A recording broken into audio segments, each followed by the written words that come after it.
Data-data pribadi yang dikumpulkan, yang diproses oleh public sector, oleh pemerintah, tidak boleh ditransfer dan tidak boleh disimpan, tidak boleh diproses di luar teritori Indonesia. Itu clear diatur di dalam PP 71 2019 maupun di dalam Peraturan Menteri Komdigi nomor 5 tahun 2025. Kalau misalnya ini mencakup keseluruhan data termasuk yang dikelola, yang diproses oleh pemerintah, oleh kementerian, ini yang problematis. Saya bilang kalau memang ada dugaan pelanggaran undang-undang nasional atau regulasi nasional, sebenarnya kan DPR bisa mempertanyakan soal ini karena kan memanggil ya, buat perjanjian dengan negara lain, presiden harus meminta persetujuan kepada DPR. Yang dikelola oleh private sector itu kan memang dalam prakteknya data itu juga sudah dipegang oleh mereka. Saya punya email Google semua dari Amerika ya, data saya itu pasti sudah dipegang juga oleh mereka. Artinya ada kemungkinan besar ini termasuk data yang dikelola oleh pemerintah karena ini menyangkut kerjasama antara pemerintah dengan pemerintah. Kalau itu yang terjadi, apa konsekuensinya?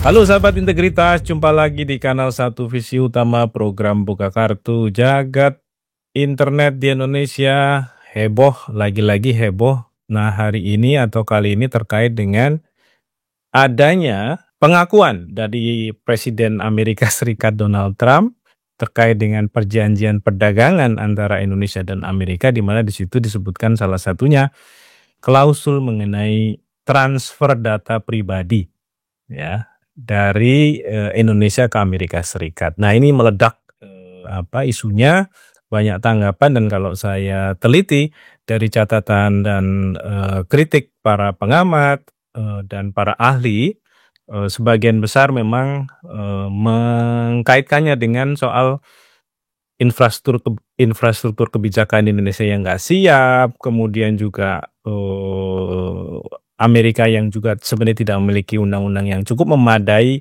terkait dengan pelindungan data pribadi dan lain sebagainya.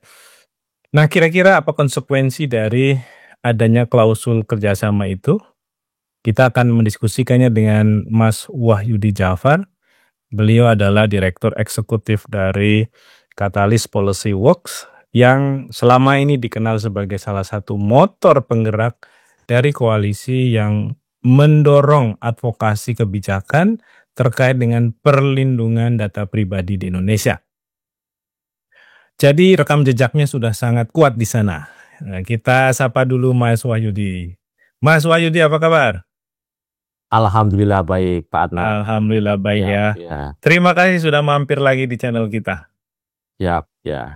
Ini satu hal yang kita catat ya, dari apa yang disampaikan oleh kepala atau ketua atau apalah namanya ya, presidential PCO itu apa? Presidential Communication Office. Ini Hasan Hasbi. Dari heboh itu kemudian dia merespon bahwa ini adalah yang dimaksud adalah data komersial, bukan data pribadi. Tapi begitu kita cek di Agreement on Reciprocal Trade Indonesia-Amerika, di situ jelas disebutkan, ini saya kutip saja ya sedikit, Indonesia has committed to address barriers impacting digital trade, services, and investment. Indonesia will provide certainty regarding the ability to transfer personal data out of its territory to United States. Jadi kalau di klausulnya disebutkan personal data, bukan komersial data gitu. Ini agak bingung kita menangkap maksud dari pemerintah Indonesia ini, kenapa sampai menyetujui adanya poin yang sebenarnya cukup berbahaya bagi perlindungan data pribadi. Gimana Mas Wahyudi meresponnya? Ya, pertama mungkin kita clearkan dulu nih soal data ya. Jadi era big data ini kan kemudian mendorong ya perusahaan teknologi, lalu kemudian juga pemerintah untuk melakukan penambangan data secara besar-besaran gitu ya. Nah, data yang dimaksud itu kan data pribadi sebenarnya kan. Data yang menyangkut seseorang gitu ya, bermacam-macam. Ada data biografi, data tentang perilaku dan sebagainya ya, termasuk perilaku komersial, perilaku komunikasi dan sebagainya. Tetapi pada dasarnya itu kan data yang melekat pada diri seseorang gitu kan. Itu satu hal. Nah itu kenapa kemudian data pribadi itu positioningnya beda dengan properti ataupun kemudian komoditas-komoditas yang lain, sehingga kemudian menjadi keliru ketika ada orang atau ahli atau politisi mengatakan the data is the new oil gitu kan, karena dia bukan komoditas, dia bukan properti gitu kan. Dia melekat sepanjang hidup dari orang perseorangan tertentu ya, dari subjek data gitu kan. Itulah kenapa kemudian data itu pada dasarnya, data pribadi ya, tidak bisa diperjualbelikan gitu kan. Karena dia sepenuhnya ketika akan diproses ya harus dengan kontrol, harus dengan persetujuan dari subjek datanya gitu kan. Ini kan berbeda dengan komoditas-komoditas lain atau ketika dia ditempatkan sebagai properti gitu kan. Nah, itu satu hal. Jadi ketika kita bicara tentang data hari ini yang diproses oleh perusahaan teknologi, entah dia media sosial, entah dia e-commerce, entah dia AI dan sebagainya, basisnya adalah data pribadi gitu kan. Dan karena data pribadi, maka kemudian di situ berlaku hukum perlindungan data pribadi, bukan kemudian hukum dalam konteks property rights, bukan dalam konteks transaksi komoditas gitu kan. Itu dulu yang harus dipastikan. Itulah kenapa kemudian Undang-Undang Pelindungan Data Pribadi secara konseptual dia berlakunya adalah cross border. Karena apa? Karena tadi data hari ini kan juga sifatnya cross border, di mana kemudian data itu bisa diproses oleh pengendali data dari negara manapun gitu ya. Tidak harus kemudian pengendali datanya itu berasal dari negara yang sama dari subjek datanya, dan juga kemudian data itu bisa diproses di teritori manapun gitu kan. Tetapi kemudian si subjek data itu harus digaransi, harus dijamin bahwa dia memegang kontrol penuh atas data pribadinya, diproses oleh siapapun, diproses dimanapun, kira-kira begitu gitu kan. Itulah kenapa kemudian dalam setiap perjanjian perdagangan ya, perjanjian dagang harus dipastikan bagaimana klausul perlindungan data pribadi dari warga negara tertentu, warga negara pengirim data, di mana kemudian data-data tersebut akan ditransfer ke negara penerima gitu kan. Jadi standar seperti apa yang mau diterapkan gitu kan. Nah, ini yang kemudian memunculkan soal dalam konteks negosiasi dagang antara pemerintah Indonesia dengan Amerika Serikat gitu kan. Satu gitu ya, kalau kita baca dari press statement yang dikeluarkan oleh Gedung Putih itu kan sangat abstrak ya, sangat general gitu ya, di mana di situ tidak disebutkan klausul hukum mana, standar pelindungan data seperti apa yang akan diterapkan ketika ada transfer data dari Indonesia ke Amerika Serikat gitu kan. Itu satu hal. Yang kedua adalah tadi Pak Adnan juga sudah menyinggung, Amerika Serikat memang dia tidak punya comprehensive data protection legislation gitu kan. Ya memang ada beberapa undang-undang yang mengatur tentang perlindungan data, misalnya terkait dengan keuangan, terkait dengan asuransi kesehatan, terkait dengan kesehatan dan sebagainya. Tetapi sebagai sebuah general legislation yang secara komprehensif mengatur standar-standar perlindungan data pribadi, mereka belum punya. Kecuali memang beberapa negara bagian sudah ada, seperti California itu kan punya ya, Californian Consumer Privacy Act, yang sebenarnya substansinya, materinya itu juga mirip dengan EU General Data Protection Regulation, atau kurang lebih sama lah dengan Undang-Undang PDP Indonesia. Sehingga kemudian di negara bagian tertentu memang perlindungan datanya lebih baik di sana gitu kan, dibandingkan negara bagian yang belum memilikinya. Tetapi sekali lagi di tingkat federal itu belum ada gitu kan. Yang kedua, karena belum punya comprehensive data protection legislation, maka kemudian otoritas perlindungan data yang memastikan bagaimana pelaksanaan implementasi dari undang-undang itu juga belum ada. Selama ini kan aspek-aspek yang berkaitan dengan perlindungan data privacy di Amerika itu kan masih menjadi wewenangnya Federal Trade Commission ya. Dia setara, dia sejajar dengan isu perlindungan konsumen, isu terkait dengan kompetisi dan sebagainya gitu kan. Nah, ini yang kemudian juga seringkali menjadi tanda tanya ketika misalnya ada persoalan, ada dispute terkait dengan perlindungan data, gimana orang mengadu? Apakah ke FTC ataukah kemana gitu kan? Bagaimana mekanisme remedinya dan sebagainya dan sebagainya. Nah ini yang kemudian kalau kita kontestasikan dengan Undang-Undang Nomor 27 Tahun 2022 tentang pelindungan data pribadi di Indonesia, salah satu syarat transfer data lintas batas negara atau transfer data internasional itu kan negara penerima harus memiliki hukum yang minimal setara atau lebih tinggi dengan hukum pelindungan data pribadi Indonesia. Nah, untuk menentukan kesetaraan itu perlu yang namanya assessment adequacy itu kan, yang seharusnya dilakukan oleh Badan Pelindungan Data Pribadi. Tetapi kan Badan Pelindungan Data Pribadi di Indonesia ini belum terbentuk nih.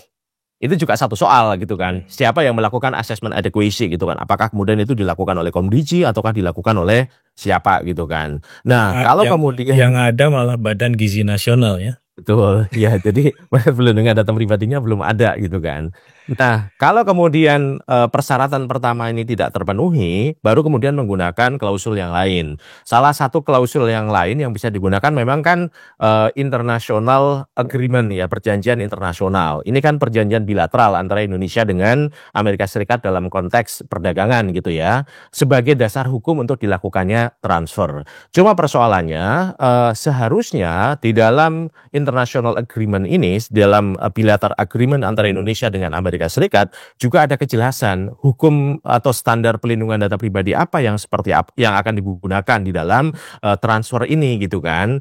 Itu yang dalam konteks hukum perlindungan data pribadi kita sering mengenal apa yang disebut sebagai standar contractual clauses gitu ya, ataupun kemudian misalnya model contractual clauses di mana di situ dijelaskan secara rigid standarnya seperti apa dalam pelindungan data. Kalau terjadi misalnya permasalahan, terjadi dispute, terjadi kegagalan dalam pelindungan data pribadi, mekanismenya seperti apa, remedinya seperti apa, dan seterusnya. Ini kan seperti blanket agreement jadinya itu kan, bahwa kita akan mentransfer data dari Indonesia ke Amerika Serikat gitu kan.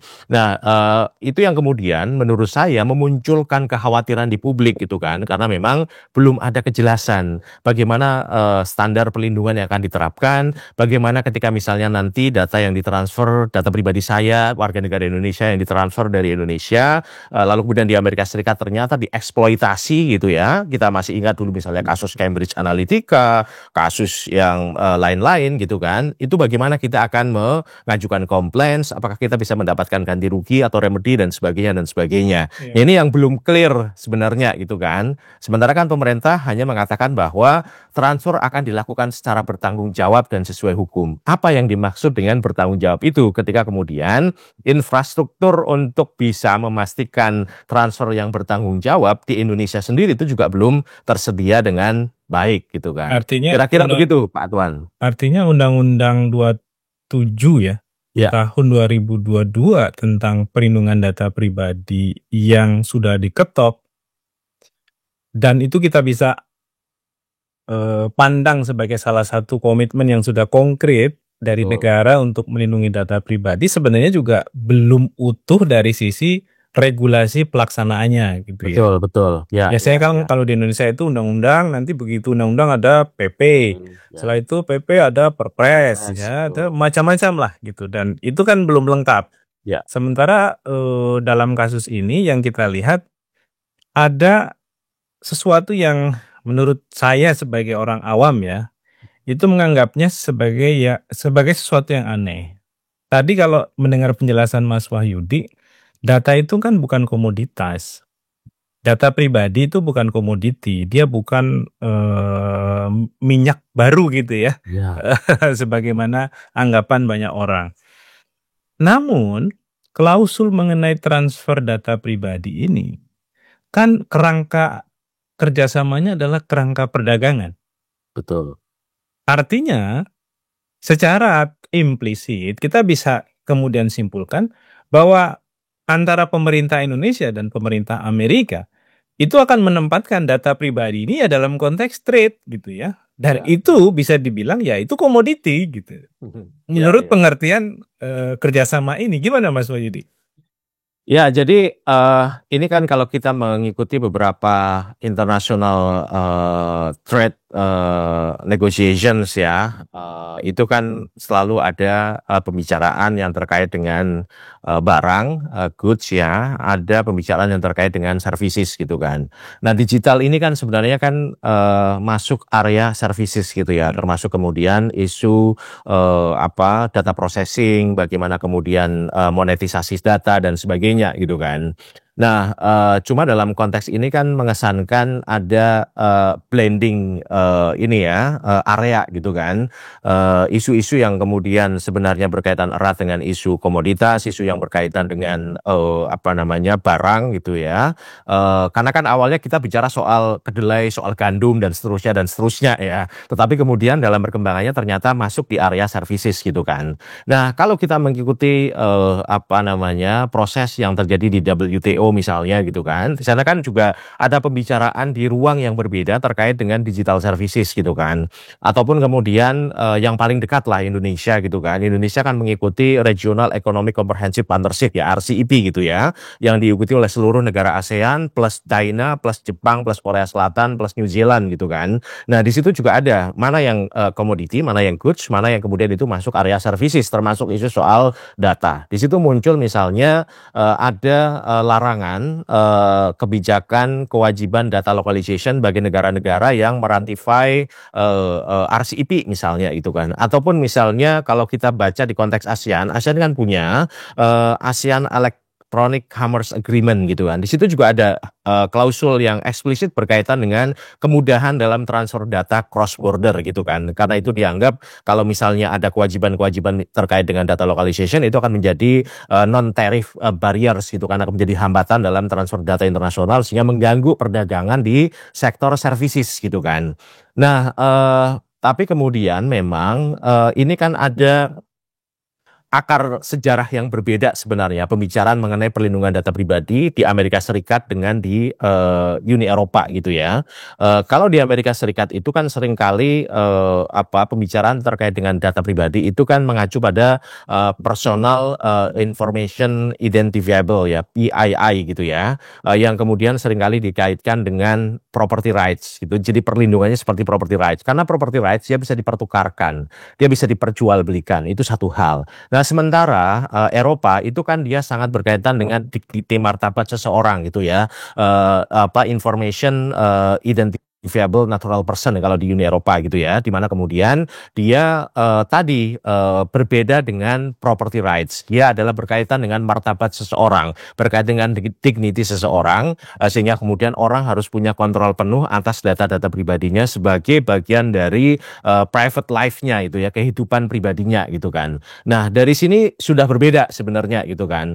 Nah, itulah kenapa kemudian perkembangan undang-undang pelindungan data pribadi itu kan awalnya dari negara-negara Eropa gitu ya. Dan kemudian hari ini sangat masif begitu kemudian Uni Eropa mengeluarkan EU General Data Protection Regulation. Tetapi Amerika Serikat tidak gitu kan. Karena tadi masih sebenarnya ada kiblat yang berbeda, sudut pandang yang berbeda dalam menempatkan informasi pribadi di sana gitu ya, sebagai PII tadi gitu kan. Nah, Indonesia sebenarnya dengan lahirnya Undang-Undang Nomor 27 tahun 2022 itu kan lebih banyak kiblatnya itu mengacu pada Uni Eropa. Bahkan kalau bisa saya katakan 70% materi dari Undang-Undang Pelindungan Data Pribadi itu mengacu pada EU GDPR. Mulai dari prinsip-prinsip pemrosesan, dasar hukum pemrosesan, kewajiban pengendali data, hak subjek data dan seterusnya itu kan.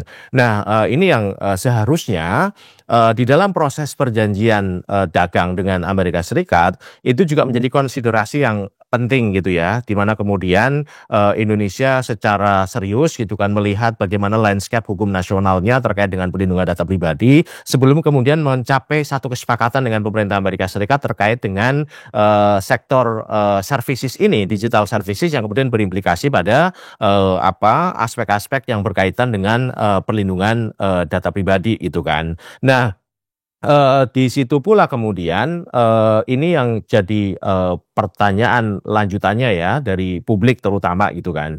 Indonesia itu kan sebenarnya dia menganut apa istilahnya, pendekatan ataupun kemudian paradigma free flow data ya, arus data bebas. Tetapi ada conditions, ada pembatasan tertentu. bahwa arus data bebas itu hanya berlaku untuk data yang diproses oleh private sector atau data swasta. Lalu kemudian ada pembatasan, ada larangan untuk data pribadi atau data yang dikelola oleh public sector. Artinya bahwa data-data pribadi yang dikumpulkan, yang diproses oleh public sector, oleh pemerintah, oleh kementerian, itu tidak boleh ditransfer dan tidak boleh disimpan, tidak boleh diproses di luar teritori Indonesia. Dia harus diproses di dalam teritori Indonesia, itu kan. Dia hanya boleh diproses di luar teritori Indonesia, ditransfer ke luar Indonesia ketika teknologinya itu tidak tersedia di Indonesia, itu kan. Itu clear diatur di dalam PP 71 2019 maupun di dalam Peraturan Menteri Komdigi nomor 5 tahun 2025, itu kan. Nah, setelah kesepakatan ini memunculkan pertanyaan. Jadi, yang dimaksud sebagai data pribadi, apakah ini hanya data pribadi yang diproses oleh swasta? Dalam hal ini adalah US company sebagai pengendali datanya. Ini kan setiap company yang melakukan operasi di sini, dia kan mengumpulkan data pribadi warga negara Indonesia, diproses dan kemudian mungkin ditransfer ke US dan disimpan di sana, itu kan. Nah, itu sebenarnya praktek itu sudah terjadi. Nah, tetapi setelah perjanjian ini memunculkan pertanyaan. Apakah juga kemudian data-data yang dikelola oleh pemerintah ya, jadi misalnya ada satu kementerian, dia menggunakan sistem atau apps yang disediakan oleh US company, lalu kemudian memproses data, apakah itu berarti juga ditransfer ke Amerika Serikat, disimpan di Amerika Serikat dan diproses di Amerika Serikat, gitu kan. Ini juga tidak clear sebenarnya dari perjanjian ini. Kalau kemudian ini diperuntukkan bagi seluruh kategori data pribadi, meskipun tadi ada bahasa bahwa ini komersial data, gitu ya. Nah, apakah yang dimaksud sebagai komersial data itu adalah data pribadi yang diproses oleh private sector, dalam hal ini oleh US company ataupun oleh company Indonesia yang menggunakan data center di Amerika Serikat, menggunakan storage di Amerika Serikat, atau termasuk apa saja, gitu kan. Nah, kalau misalnya ini mencakup keseluruhan data termasuk yang dikelola, yang diproses oleh pemerintah, oleh kementerian, ini yang problematis karena tentu perjanjian ini menjadi tidak selaras, tidak inline dengan aturan kita di tingkat nasional. Ini yang kemudian menjadi persoalan. Itulah kenapa kemudian saya bilang kalau memang ada dugaan pelanggaran undang-undang nasional atau regulasi nasional, sebenarnya kan DPR bisa mempertanyakan soal ini karena kan yang buat perjanjian dengan negara lain, presiden harus meminta persetujuan kepada DPR, gitu kan. Ya, Mas Wahyudi, ini satu hal ya, karena tadi munculkan pertanyaan sebenarnya kategori data pribadi dalam konteks agreement itu apakah data komersil yang dikelola langsung oleh private sector atau yang juga dikelola oleh pemerintah. Tapi kan kita tahu yang dikelola oleh private sector itu kan memang dalam prakteknya data itu juga sudah dipegang oleh mereka. Betul, sudah ditransfer juga. Saya punya akun Facebook, saya punya email Google, segala macamnya semua dari Amerika ya. Data saya itu pasti sudah dipegang juga oleh mereka. Betul. Itu artinya negara nggak perlu ngatur lagi, gitu. Ya. Dan nggak perlu dipertegas lagi ya dalam konteks itu. Artinya ada kemungkinan besar ini termasuk data yang dikelola oleh pemerintah. Karena ini menyangkut kerjasama antara pemerintah dengan pemerintah. Oke lah, kalau itu yang terjadi, apa konsekuensinya? Ya, jadi itu jadi satu hal ya yang memang selalu jadi perdebatan. Jadi kan kewajiban data localization itu kan selalu dianggap sebagai hambatan non tarif, gitu ya, karena itu mengharuskan multinational company ketika beroperasi di satu negara harus membangun data center di dalam negara itu, harus menyimpan dan memproses data dari negara itu di dalam teritori negara itu, gitu kan. Nah, apakah ini berarti tadi ya bahwa pemerintah Amerika Serikat menghendaki Indonesia sepenuhnya menganut data free flow ya, arus data bebas, gitu ya? Karena kan proposalnya pemerintah Indonesia sendiri kan sebenarnya kalau kita mengikuti proses G20 di 2022 ketika Indonesia sebagai presidensi G20 itu kan menyodorkan proposal data free flow with trust, gitu kan. Nah, cuma kemudian ini dipertanyakan with trust ini ini konsekuensinya apa, elemen-elemennya apa, itu yang sampai sekarang memang kita belum mendapatkan strateginya pemerintah untuk kemudian menurunkan diksi, menurunkan term with trust ini, itu apa saja komponennya, apa saja elemennya, sehingga kemudian ketika ada pertukaran data internasional, ada transfer data internasional, itu harus dipenuhi terlebih dahulu, itu satu hal. Nah, kalau kemudian ternyata memang betul akan menghapuskan tadi sebagian kecil restriksi untuk melakukan pertukaran data lintas batas negara, di mana masih ada kewajiban data localization untuk data publik atau data yang dikelola oleh pemerintah, ya artinya satu, bahwa secara regulasi kita harus mengubah seluruh landscape regulasi kita gitu ya. Tidak ada lagi kemudian klasifikasi data strategik dan sebagainya yang dikelola oleh pemerintah, data untuk pertahanan keamanan dan sebagainya gitu kan. Itu dibuka seluruhnya itu kan. Terus kemudian yang kedua adalah telanjang bulat berarti ya. Ya, itu kemudian yang kedua adalah ya kita seperti tidak kemudian, ya meskipun saya dalam posisi membuka peluang seterbuka mungkin untuk investasi data ya dari manapun gitu kan, tetapi di level tertentu industri nasional itu kan butuh afirmasi itu kan. Nah, apa strategi afirmasi untuk kemudian menumbuhkan industri nasional gitu kan? Karena tentu ketika terjadi pertarungan bebas ya antara industri global dengan industri nasional, pasti industri nasional kalah ya. Dan kemudian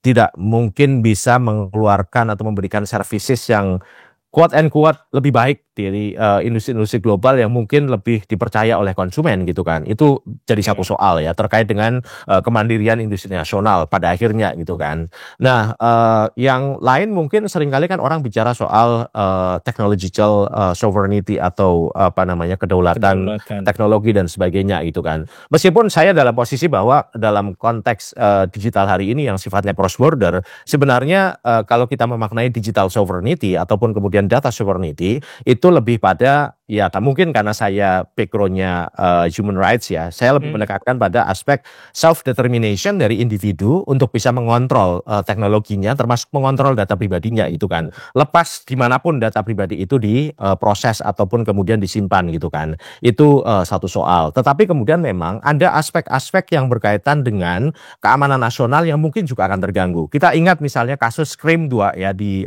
pengadilan Eropa tahun 2020 gitu ya. Ini kasus ini sebenarnya awalnya dari Data Protection Authority Irlandia, terus kemudian naik sampai ke pengadilan Eropa ya, European Court of Justice gitu kan. Gimana kemudian pengadilan Eropa pada waktu itu mereka membatalkan EU-US Privacy Shield.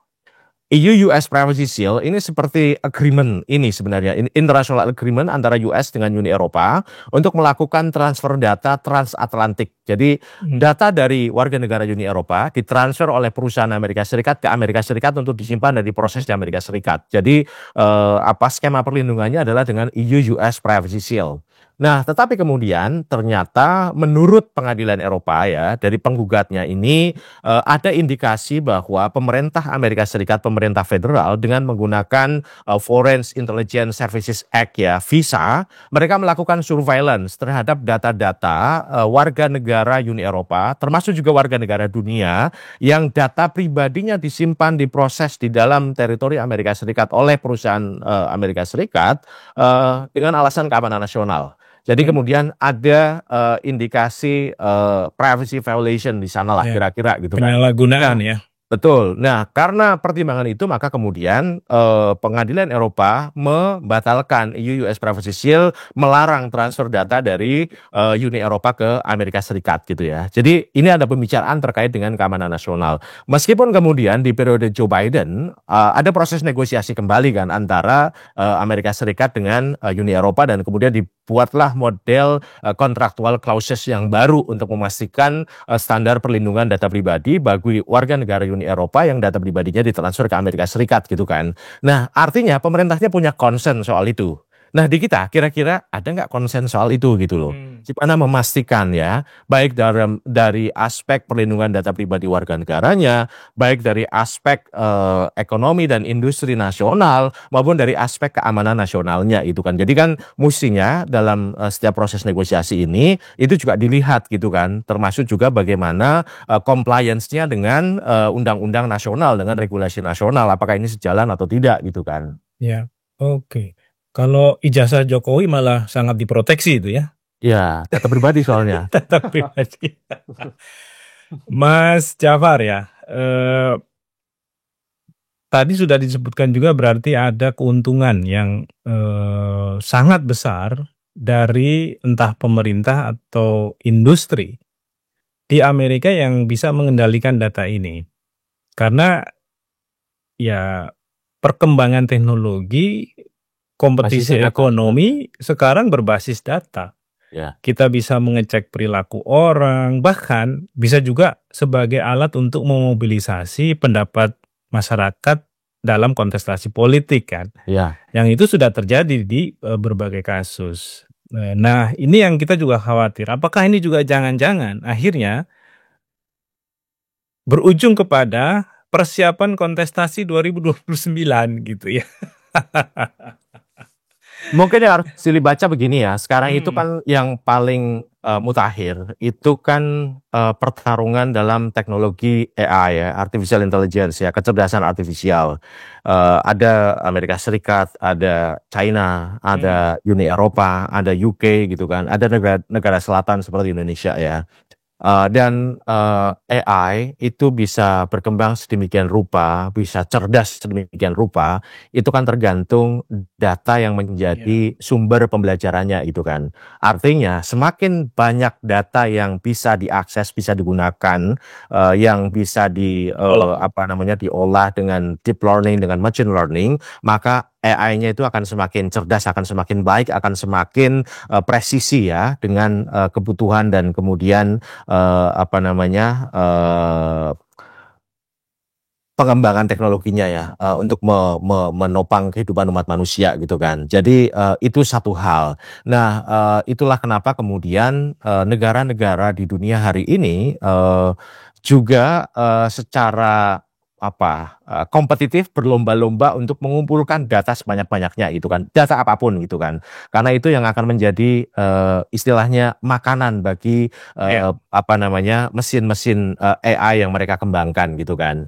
Nah artinya ketika kemudian kita tidak punya cukup data ya, kita tidak bisa kemudian mengontrol data kita secara baik ya, yang jumlahnya tentu sangat-sangat fantastis kalau Indonesia gitu ya, dengan 275 juta penduduk, dari data perilaku, data biografi, data segala macam itu udah sangat besar gitu kan. Bahasa kita sangat variatif gitu kan. Nah itu yang kemudian nanti tentu menjadi problem bagi pengembangan teknologi di Indonesia sendiri gitu kan, termasuk AI gitu ya. Ini yang kemudian dikhawatirkan kan kita hanya akan menjadi negara pengguna teknologi gitu kan, tanpa kemudian secara serius melakukan invensi-invensi, penemuan-penemuan, pengembangan-pengembangan teknologi dengan data yang dimilikinya, dengan kekayaan, dengan keragaman data yang dimilikinya gitu kan. Ini mungkin yang juga jadi soal gitu kan, karena kalau kita lihat dalam konteks AI, terakhir di dalam AI Action Summit 2025 di Paris, itu kan Amerika Serikat dan UK itu kan menolak untuk terlibat di dalam pernyataan bersama terkait dengan pengembangan inklusif AI ya, bagaimana kemudian lebih menekankan pada aspek-aspek open source dan seterusnya itu kan. Amerika Serikat tentu punya jalur sendiri, mereka punya American AI gitu kan. UK punya problem, punya punya pertimbangan misalnya terkait dengan national security mereka dan seterusnya itu kan. Nah ini kan tentu menjadi basis juga bagi pemerintah Amerika Serikat, kenapa kemudian misalnya ingin memastikan bahwa mereka bisa memiliki akses data yang sebesar-besarnya, seluas-luasnya itu kan. Nah ini yang mungkin juga mestinya jadi pertimbangan di kita gitu kan, karena tentu ini akan menjadi fondasi ke depan ini kira-kira akan seperti apa gitu kan. Karena kan ya kita masih banyak compang-campingnya lah gitu kan. Tiba-tiba ada perkembangan teknologi AI, generatif AI, agentic AI, multimodal AI dan sebagainya gitu kan. Sekarang deep fake itu sangat-sangat sophisticated gitu kan. Udah seperti peristiwa aslinya gitu kan, dengan multimodal AI dan sebagainya gitu kan. Nah, sementara tadi kita pasti punya soal dalam hal perlindungan data pribadi, padahal pilar utama, infrastruktur utama untuk bisa secara baik mengatur AI itu ya perlindungan data gitu kan. Nah, bagaimana kita mau menciptakan regulasi atau kebijakan AI yang baik ketika kita belum punya pengalaman praktis yang baik terkait dengan perlindungan data gitu kan, yang nantinya itu akan menjadi basis dalam pengembangan teknologi AI itu sendiri gitu kan. Jadi sebenarnya ini problemnya jangka panjang, tidak hanya kemudian masalah sporadik yang mungkin bisa selesai dalam 1-2 minggu gitu kan. Betul. Ini dari Indonesia emas menjadi Amerika emas ini.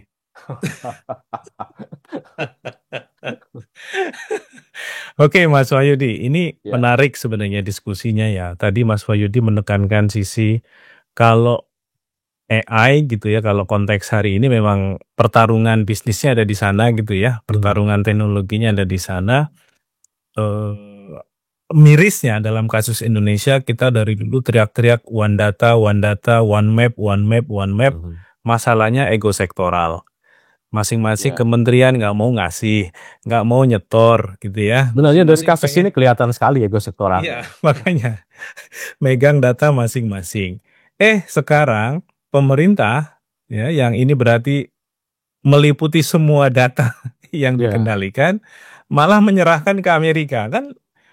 Ini menjadi sesuatu yang sangat mengejutkan ya dalam konteks situasi lokal kita di Indonesia yang mestinya diperbaiki dulu soal koordinasi data, bagaimana kelola data, perlindungan data dan lain sebagainya.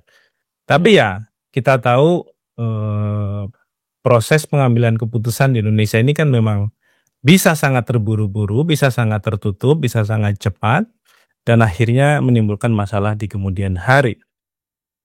Mas Wahyudi, terima kasih untuk insight-nya. Saya kira ini menjadi catatan penting bagi kita sebagai masyarakat, sebagai warga untuk terus ya menilai, mengkritisi dan akhirnya mawas diri. Karena ini menyangkut data kita sendiri. Nah, ini jadi PR terbesar hari ini. Karena ternyata negara tidak peduli. Kita ketemu lagi di lain waktu, sampai jumpa.